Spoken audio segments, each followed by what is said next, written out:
જય માતાજી મિત્રો. હવે પાછા કીર્તિબેન નવું લાયા. એમને આ દુનિયામાં કોઈ વિરોધ કરવા વાળો મળ્યો જ નહીં. જે સારા કામ કરે છે એના જ વિરોધ કરવા છે. તમારાથી તો સારું કામ થતું નથી. એ કોકના નરિયા ઢાંકે છે, કોકના ઘરના સત ઢાંકે છે, કોકના ઘર બનાવેલા છે, ગરીબની સેવા કરે છે.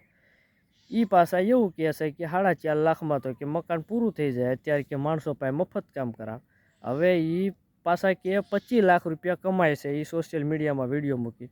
પણ સોશિયલ મીડિયામાં વિડીયો મૂકીને એ ભલે કમાતા પણ 10મો ભાગ ગરીબના નામનો કાઢે છે. તમે સોશિયલ મીડિયામાં કીર્તિબેન કેટલું કમાવશો? તમે ખુદ 5મો ભાગ ગરીબના નામે કાઢ્યો, એ તમારાથી થાય નહીં.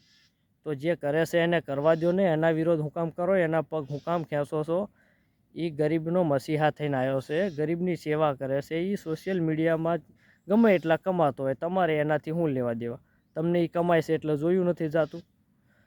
એ કમાય છે તો ગરીબના નામનું કાઢે છે, ગરીબને સેવા કરે છે, કોકના છિદ્રો ઢાંકે છે, ગરીબના નરિયા ઢાંકે છે અને ગરીબની સેવા કરે છે. તમે તો એવું કાંઈ કરતા નથી. તમારે તો મહિને 2-5 મહિને વર્ષે કોકનો વિરોધ કરીને મેળવો છે. અને આ બધી ભોળી જનતાને તમારે ભોળવવા છે. પણ ક્યાં સુધી હમણાં વિરોધ કરશો? ઓલું કહેવત છે ને, માર્કેટમાં હાલી જાય એના વિરોધ થાય. એ વાત 100%. ખજૂરભાઈનું હાલી ગયું હોય આમના જોવાતું નથી. હવે ક્યાં સુધી હમણાં કરશો કીર્તિબેન? જે બીજા ઘણા ધંધા છે, વિરોધ કરવા હોય તો ગાયું કતલખાને જાય એના વિરોધ કરો ને. બેન દીકરીઓ જ્યાં લૂંટાય છે આબરૂ એના વિરોધ કરો ને. આ ધરતી ઉપર ઘણા એવા છે વિરોધ કરવા જેવા. તમે એના વિરોધ કરો ને. સારા કામ કરે એના જ કેમ વિરોધ કરો છો?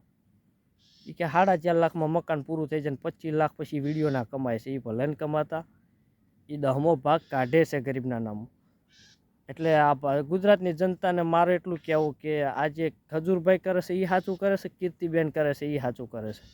એનો જવાબ કોમેન્ટમાં જરૂર આપજો. જય માતાજી.